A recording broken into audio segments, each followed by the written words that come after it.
Welcome back again, rum lovers. It's me, Jamie of Ready Set Rum, and today we're in a different location, as you can see from the background.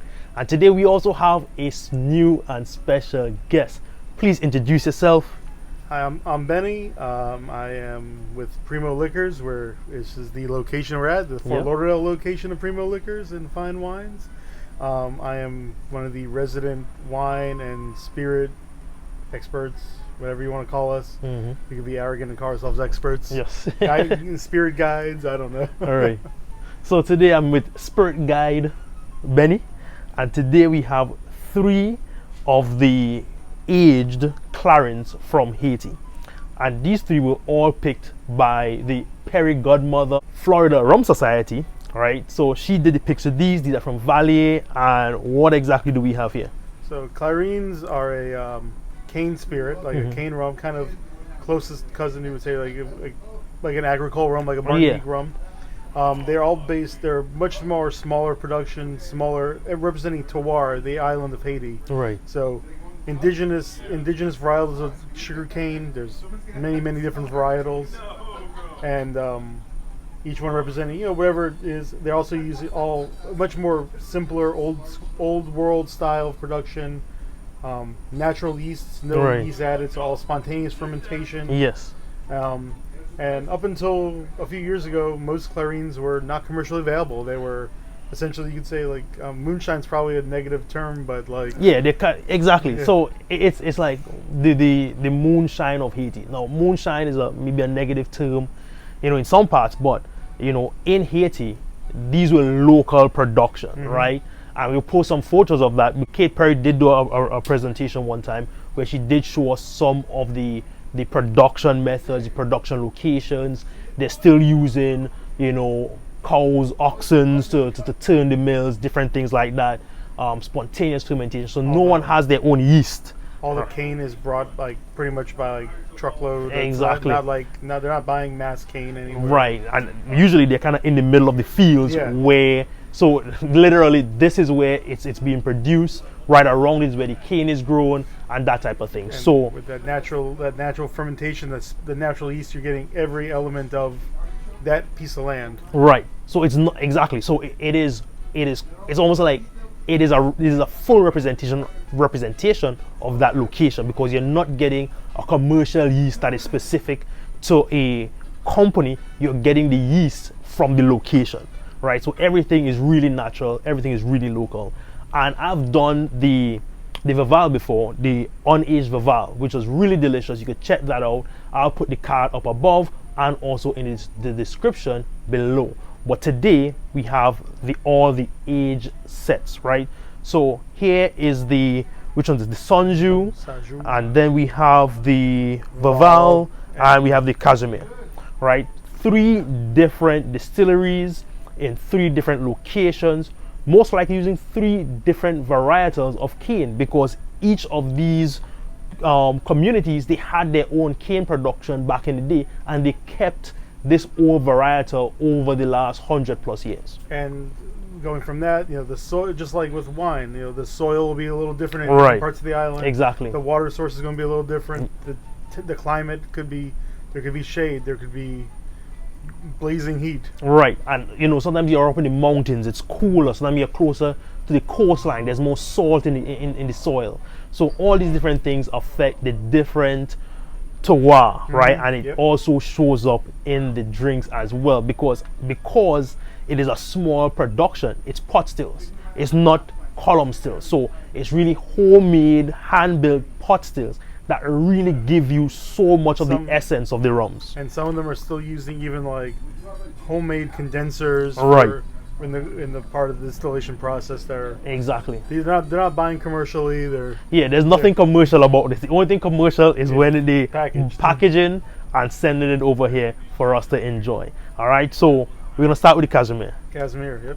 All right. So it is all the expressions we're gonna be doing today are all single barrels, aged in Oloroso sherry. Right. So Oloroso sherry is mostly people think of sherry barrels with your scotches a lot of times. Right. Oloroso tends to be one of your nuttier, a little richer styles of sherry. Not their sweetest, for sure, but definitely approaches well with spirits.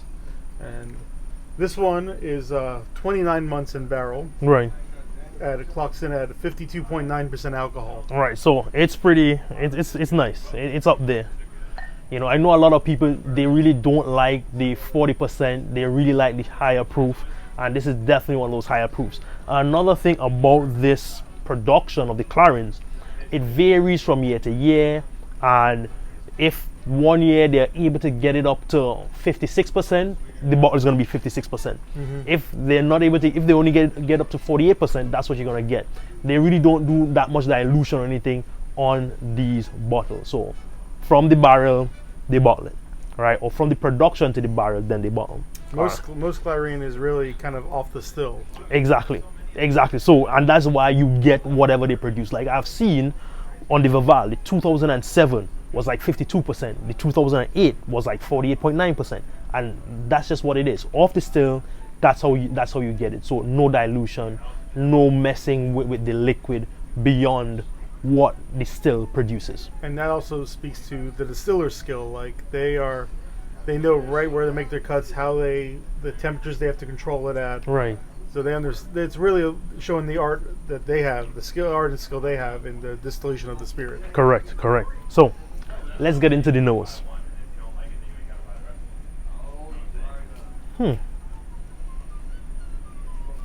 Bit more earthy. Nuttiness. Yeah, nuttiness. Like a walnut almost. Yeah, definitely.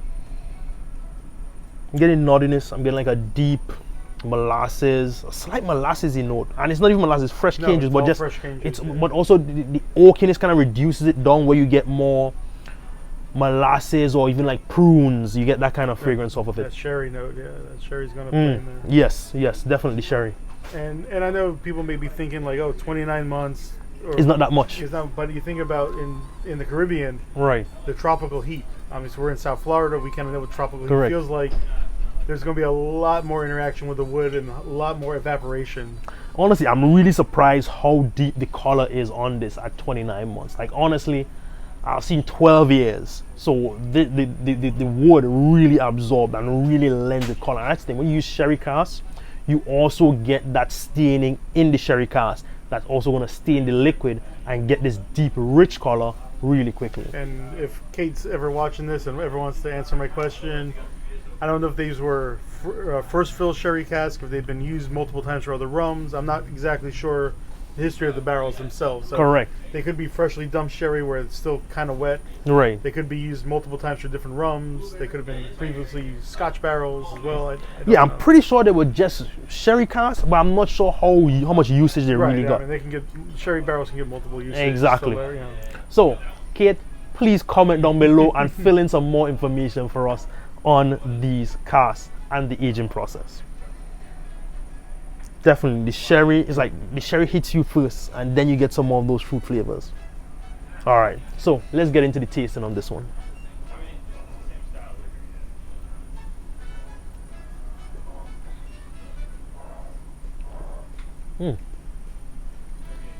It's drying, hotter than I expected. Yeah, it does have some heat.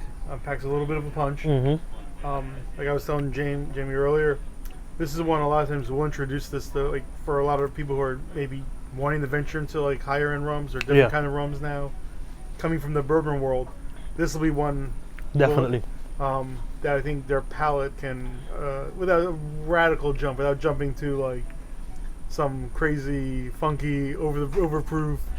Yes, definitely. This one is it's less funky. It tastes really closer to a whiskey bourbon style, and I get some cherries, some dried cherries on this. That dried cherry note, like some of like those almost like pie notes almost. Definitely that cherry note, get some bitterness. That proof is really hitting you. The wood is pronounced. Yeah, definitely. I'm really surprised how much wood we got in here in that short amount of time. But 29 months. And how much does this go for in the store? All three expressions are about $79.99. Oh, okay. So $79.99 for these three. The unaged versions are about $40. Something But, yeah. 40, 50. Yeah. Yeah, I think it was $40. Yeah, Yeah. they're over there. I think it was like $40. Maybe I'm wrong. We'll put the description down below. All right, so definitely an enjoyable one. Oh. Ah. All right, on to the next one. Okay. That was the Casimir, which is really I would say the least of the three in the funky level. Mm-hmm. All right, so Probably then the most approachable. the most approachable. All right, so for people who are coming from other spirits like whiskey, Casimir is the entry. Or even if they're coming from other types of rums. Mhm. Yes. Obviously, the rums are really wide and vast category, and people are starting to discover there's maybe more than what they've just been used to. And Right, and that's the thing too, because if they're used to more, Spanish style or traditional style of like Barbados, Trinidad, then this would be the most approachable. Yeah. But I feel like rum people usually are a bit more adventurous. they tend to be. They can be a little more adventurous. So if you're a timid rum person who kind of stick to one part of the rum world, don't be timid. don't be timid. But if you are, it's okay. Start with Casimir and get into the rest. So Casimir, this is the age one, 29 years old, in Sherry 29 months old. 29 months. Oh, 29 years to be. oh yeah, we're definitely not gonna sell a 29 year for $80, right? So definitely 29 months. And this is it a yearly release? I think it's going to be. Yes. Again, Kate, if you're out there, Kate, fill in that information, because the unaged ones are yearly releases, and as I said, each year the proof changes. So if someone said, hey, I got one and it's 52%, and you didn't get one it's 50%, that's because you have a different year, a different vintage. Which then So maybe we should get together and make a flight. exactly. Vertical. Honestly, that's gonna be a great idea, because I really wanted to try each year and compare them side by side and see exactly what the variations are, because there's no real control on this. Again, this is fresh cane in the field, in handmade pot stills, condensers. Everything is pretty much Spontaneous fermentation. Natural yeasts. Yeah, so yeast strains can change over time. how the weather goes, all these things affect this product immensely. So this year, what year was this? This was bottled. Oh, it says what time was bottled, right? They were all bottled in 2020. No, yeah, bottled in 2020 and distilled in 2017, and it gives you the month and everything. So that's what this bottle is. This says November 2017, bottled in April 2020. So maybe the one you get, it's another time. So you may get different flavors. But let's continue with the next one, Vaval.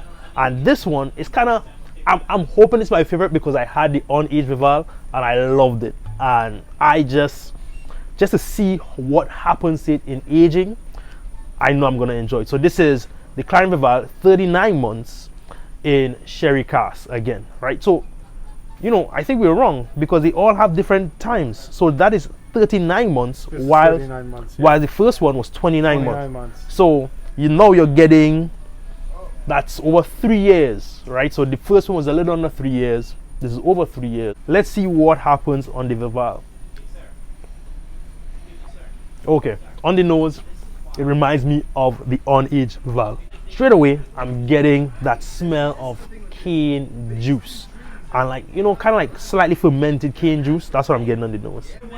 I don't know if anyone remembers, if you find some of those like street vendors on the side of the not even vendors, the guys on the side of the road are like got the fresh cane they're hacking. You buy a piece and you just kind of chew it as you're driving down 2nd Avenue. Exactly. So And that's it's always going to be 2nd Avenue.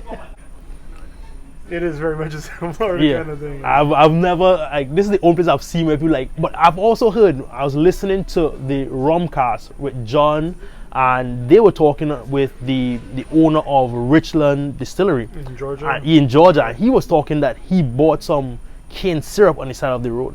So apparently, Someone's doing it in Georgia. yeah, someone's doing it in Georgia, and I think Louisiana also, there's some cane fields. So there's places around America that you get that kind of experience where people sell you cane juice, cane syrup, or The fresh funny thing cane. is, every time I bought it in South Florida, Yeah, it was never near a cane field. It was in the middle of the city. that's the thing. I don't know where they. So that's. It used to be in downtown Miami, like on 2nd Ave, like in Yeah. Little Haiti, Lemon City area. Oh, okay, gotcha. All right, so let's get it deeper into the nose.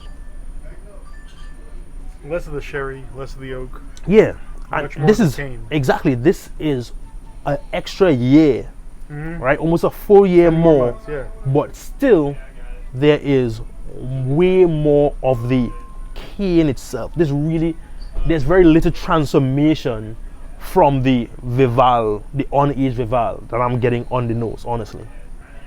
The sherry is way less, everything is way less on the sherry woody notes that I know it's different than I expected. All right, so let's get into the tasting.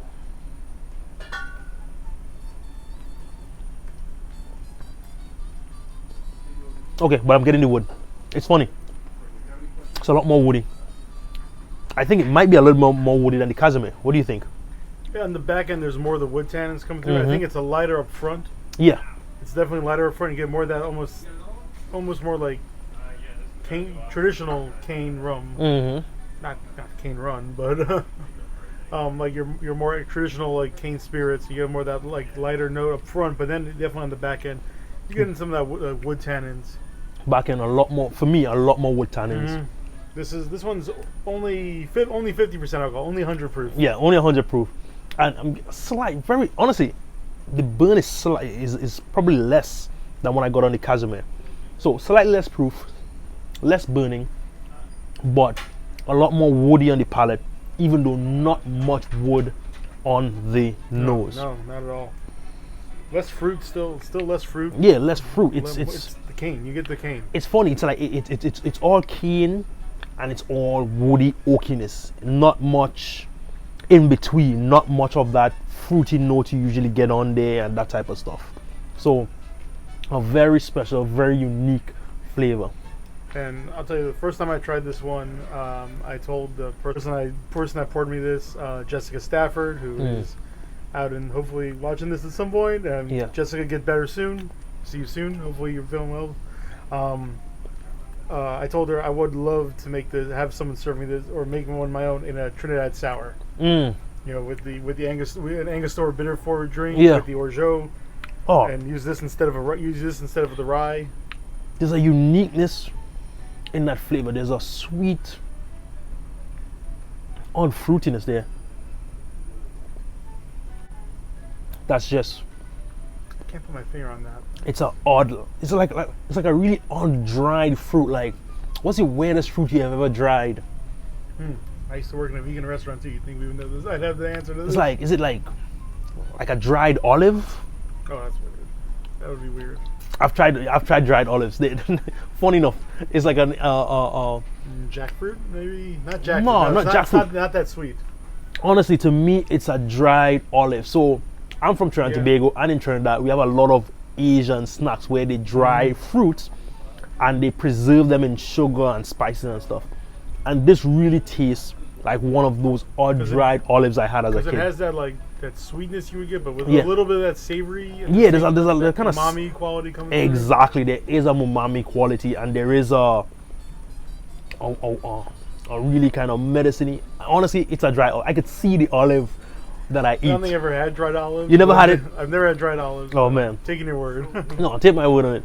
My mom would buy this for me every time she visits the city, and this is really a unique flavor on the back end there.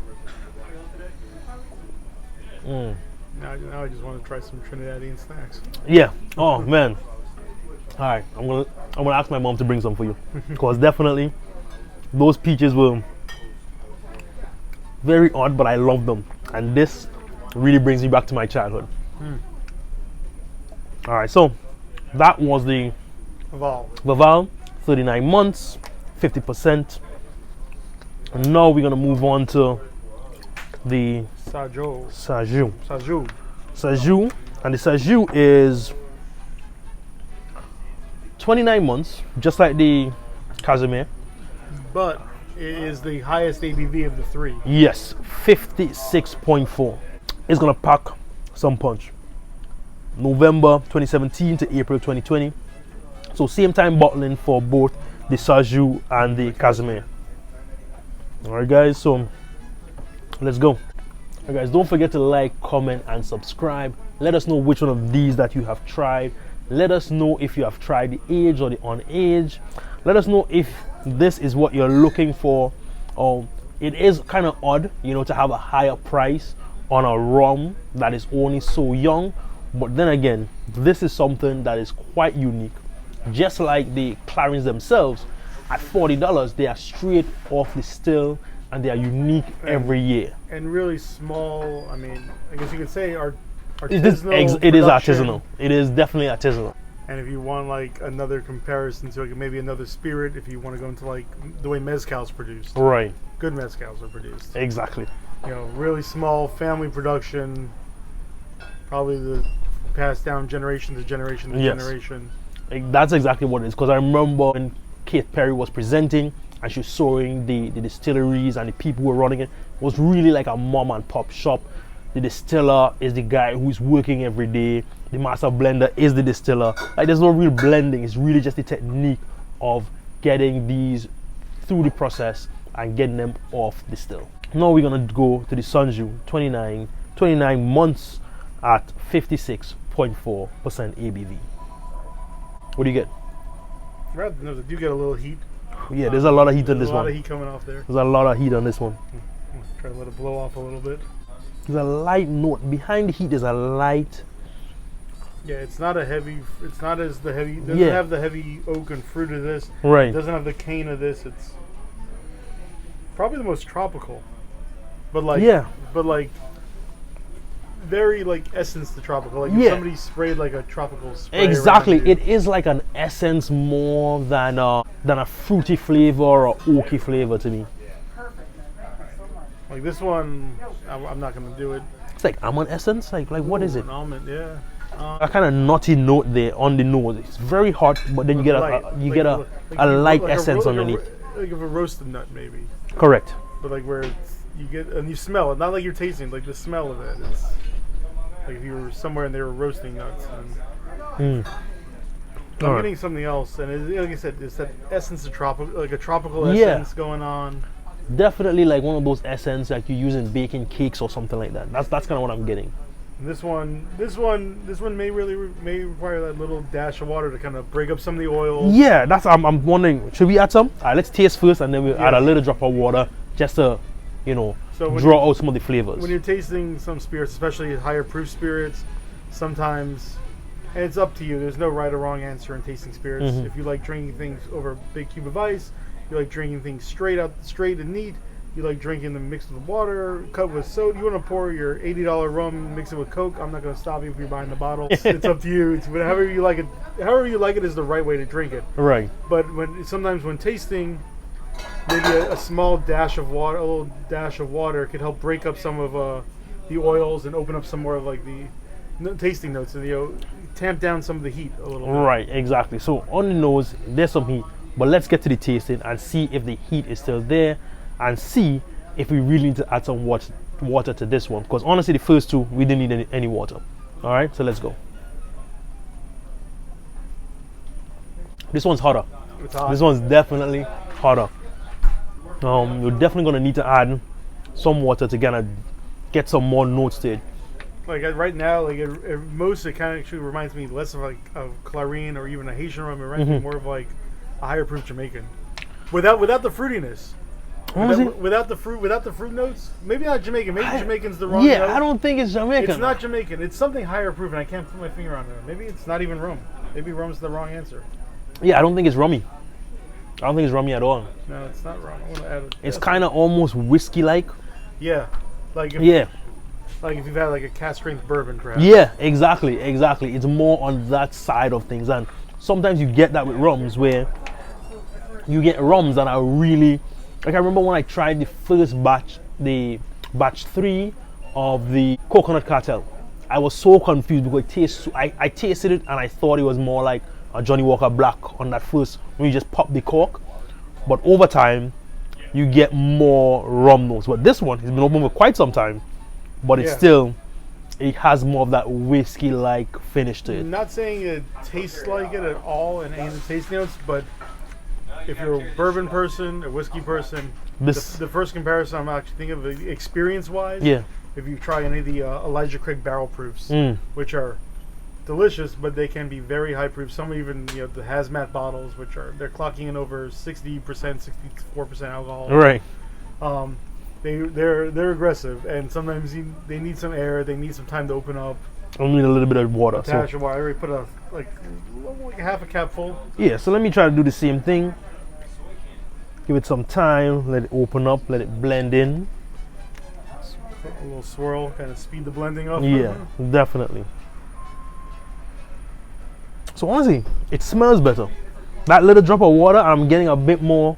You actually it's giving you something. Now it reminds me, and I'm getting more Clairin with that couple drops of water. So Clairin and rum even. Yeah, and rum, yeah, because that oak is coming in a bit more, the woodiness, the tannins. The balance is there. Yeah, now you're getting.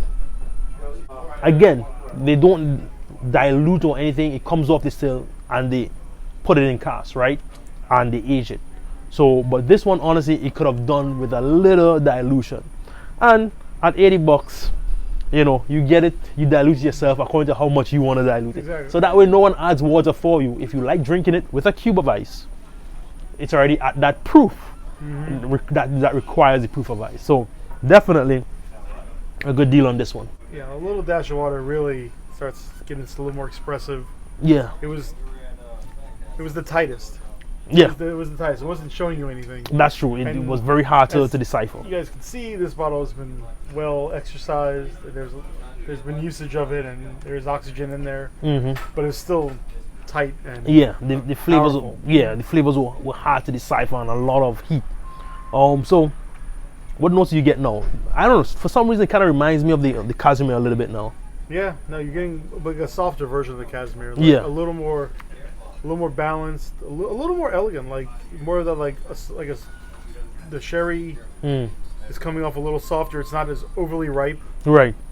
It's coming off a little more balanced. Yeah, it's still kind of whiskey-ish actually. Yeah, still a little bit whiskey-ish, but just now you're getting a bit more of the Still getting the of the cane. sherry. Still a nice cane note in there. Some cane, some sherry, some whiskey notes still. So, but like maybe a tad more elegant. I don't know. I'm saying in comparison in that to this. I'm saying is like not saying it's more elegant than this. I'm saying like there's a more delicate note now. I'm getting. I feel like it's just a bit more complex in that there's that a bit more flavors going on there. There's some Casimir notes, but then there's also some more whiskey notes. So it's a lot of little things playing together. So maybe this one might be more the whiskey bourbon guy, maybe. You know, crossing over than the Casimir. The Sonjous might be that one. More the Scotch person. Okay, This one might be more the Scotch drinker. This might be more the bourbon drinker. Gotcha. This is probably for me and Jimmy. Yeah. So Benny and I, we're gonna drink the Vaval, right? So anyone's visiting Primo, you may not see this bottle again. But we still have these. We have these. Not a whole lot, but we do have them available for trying. We got a whole sample bar as well as many other spirits underneath the bar and behind the bar. That's true. So you guys do sampling. How often do you do samplings here? So, well, the sample bar is open all the time. We're open. So if you come in and you want to try something, be it you want to try a gin you never tried, you want to try an Amaro, a tequila, a mezcal, a rum, a bunch of different whiskeys, some bitters. We have a wide variety. We're constantly adding, constantly finding new stuff. We want to introduce you to new things. It's not like you're not coming in or not pouring. You're like, here, try a shot of Patron. So just because you've had that before, right? This is like we're introducing you to new stuff, and then we are starting to do in-store tastings again as well. We've started, you know, and we're doing some off-site events too, but in-store, you know, as restrictions lift. And, so how many stores do you have? Because I visited one recently. I think it was in Davie. It was right south of the Southwest Ranches. So yeah, there's the original location on Southwest Ranches off Volunteer Road. There's the second location, is chronologically the second location, right on Sterling Road, just a few blocks west of the Hard Rock in the Publix Plaza. Yeah. There is another location out in Weston, around Weston Road. Kind of, if you know where the Flanagan's is, it's not too far from there. Okay, all right, I know where that is. And then there's us, and number 5 will be coming soon. Actually, it's coming in the next few months. It's going to be a little further north of us on the, a little closer to the beach in Fort Lauderdale. Okay. Also, still in Fort Lauderdale, but you know, just a little further north. A little further north, closer to the Sunrise, Oakland Park area. Okay. Primo has like 4 locations going on 5, and they usually have some of the rarer stuff. So one of my friends recently just bought one of the endemic birds from Hamden right here, the woodpecker, and also the Great House. There's a ton of premium rums that are available at Primo. And you guys ship? Do you ship locally only? What do you do? We ship locally. We ship to about 42, 43 states. Okay. So if you're looking for something that's rare that you can't find in your local market, you can look at Primo. The link is going to be in the description below. And honestly, if you come in here and there's something you're looking for that we don't have on the shelf, we'll do our best to find it for you. Doesn't matter. We'll figure it out. Yeah. We make it happen somehow. All right. So you come to Fort Lauderdale location, definitely ask for Benny, and he'll make it happen for you guys. All right. So let's continue on the Sonjous. Let's see what other notes we got. It's drier. It's drier. No, it's funny. You added the water. I feel like I got more dryness. Yeah. I got more dryness there. The heat is tamed down. Yeah, the heat came down. Because before the water, it was explosive heat. And Yeah. a lot of like spice on there. Yeah. And that's kind of like really, now it's, yeah, you're right, drier, a little woodier. It is more delicate. There's some delicacy. There's some a smoothness to the drink now. I'm gonna stick with it. This is for the bourbon drinker. The Sajous is for the Scotch drinker. Yeah. There's a smoothness now to it. There's a, I don't know. There's a nice, smooth, light note, like this will go good with some a sort cigar. of nut. Yeah. This one will go well with if you're into cigars. I think this one will pair nicely with a cigar. Right. Well, once you add that little that tap of water there. Yeah. I'm still getting that olive note similar to I got previously. It's a bit lighter. It's a bit more sweeter. It's a bit more integrated. Yeah, definitely. Honestly, I don't know. I'm thinking Sonjous might be the most unique out of the 3. It might be. Yeah, I'm really. There's just so much going on here. You get the heat. You put a tap of water, brings it down. You get more wood, a more balanced wood. You get a more balanced, a more nice mellow olive-like note.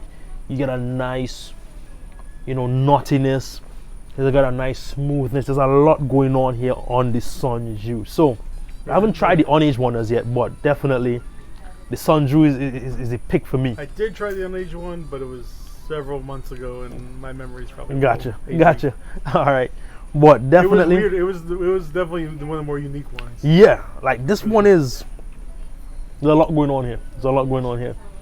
So they're all here at Primo, $80, all picked by Kate Perry. These are individual casks, aged for 29, 39, 29 months, right? Not years, right? There's no 29 and 39 rum going for $80 anyway, right? So what? Not a legit age statement. Yeah, not a legit minimum age statement. This is single cask. So no mixing, no blending. Just aged, poured, bottled. Yeah, this has once you add the water, this has so much going on. Yeah. I mean, you could. It's there before the water, but it's almost like it's almost. I'm gonna say like in music where it's not mixed down properly. Right. So now you're starting to, the water is like starting to like give it a mix where you can hear like different notes and different instruments.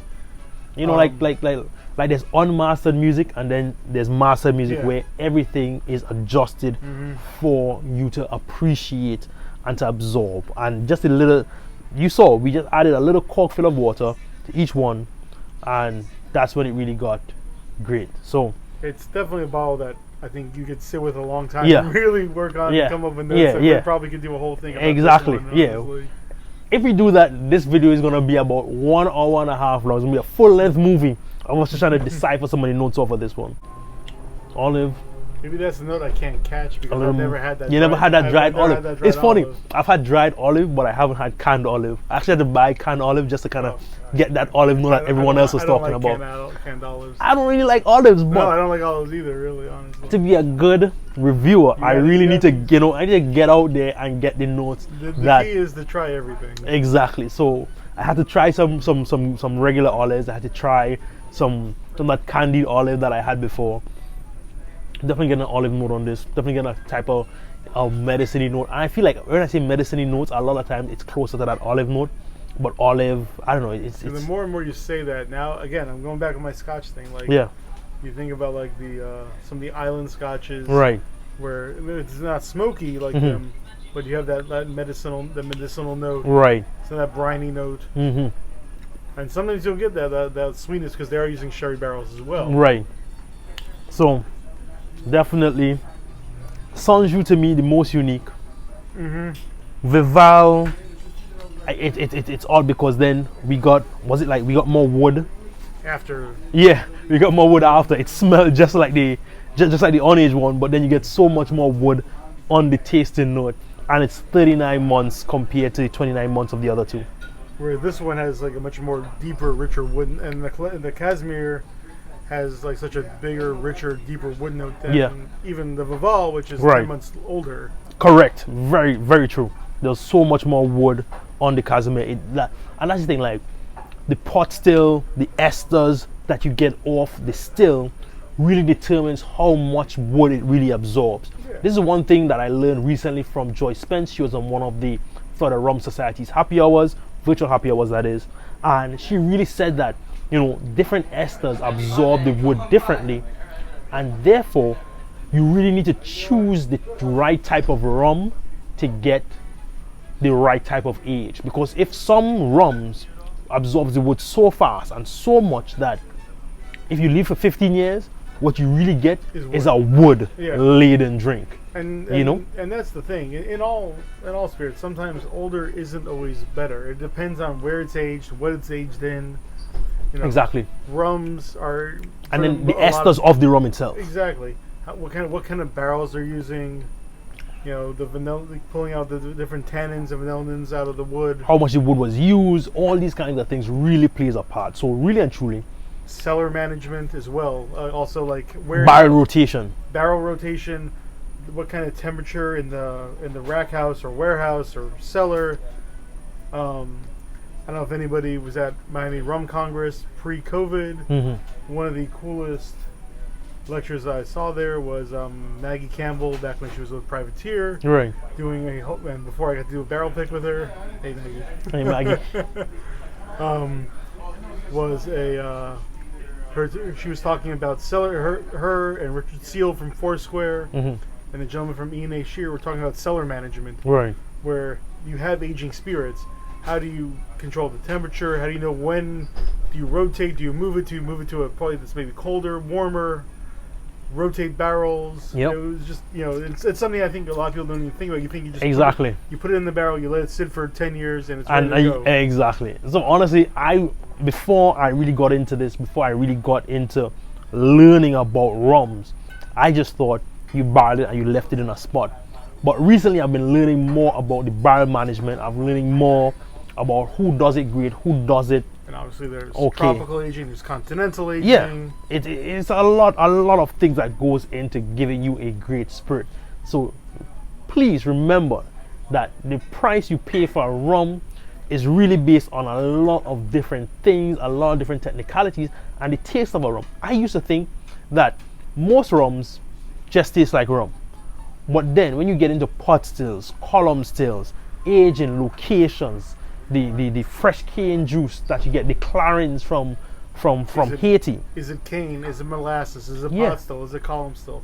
Why does a column still from Barbados taste different than a column still on St. Lucia? Exactly. Why does a pot still in Jamaica taste different than a pot still elsewhere? Or even just the type of pot stills. Like these manufacturers, there are many patterns they have for different types of pot stills. The type of still. The type of still. Pot versus column. Or even in Guyana, there's wooden column stills, the Enmore. And even in Haiti, Barbancourt uses a coffee still, which is kind of somewhere between the pot and the column still. Yeah, it's kind of like it's column still S, but it's definitely not like 21st century column still, like all the gadgets on it kind of thing. So there's a lot of differences. There's a lot of variation in rum, and this here it's 3 rums from Haiti, 3 Clairins from Haiti. Right, aged for less than 4 years all giving you very different notes because they're from 3 different distilleries, right? 3 different parts of the island. 3 different parts of the island as well. So definitely this is a great experiment on understanding what each distiller and just how these rums react to aging, because definitely the Sonjous and the Casimir, whilst put in the barrel the same time, right, aged for the same amount of time, very different rums. So definitely, guys, coming out of different proofs, probably different evaporation levels. Exactly, because again, on the hills compared to on the coastline, 2 different things. On the plains, all these different things that you get in based on where you're at on the island. All right, guys, so that's our review of these 3 rums. Again, all from Haiti, all Clairins, all at about $80 at Primo. Tell me, which one is your favorite? So going into it based on previous tastings, I had been a big Vaval fan. Right. I still like the Vaval a lot. Definitely. But the Sajous has it surprised you. It surprised me, and I can't stop. Like, it's the one you kind of can't stop thinking about now. You're like, nah, honestly, same here. Like, I heard many things about all the other ones. You know, I only had the unaged Vaval. I didn't like the Casimir. I do like the Casimir. Yeah. They all got their place. That's the fun part. They're all 3 very different spirits. Exactly. So, you know, Benny and I, we really came in here thinking that the Vaval would have been the one for us. However, the Sonjous complexity throws you off. It threw me off, and I'm just like, I would buy a bottle of the Sonjous just to drink, just to really like figure it out, like really get into all these notes, you know, really get to, like, this is one of those rums that you can really learn a lot because there's just so much flavor there, you know. So again, guys, you can get these at Primo. We still got some left to try. If you pop on in, we'll pour you a little bit. Exactly. And all the locations, they do have their own tastings. You could come whenever you want. Once it's open, tastings are there. All right, guys, don't forget to like, comment, and subscribe. Check the description below, because we are going to have the link to Primo. We're going to have the link to many other pertinent information to this video. All right, guys, cheers till next time. Cheers. All right.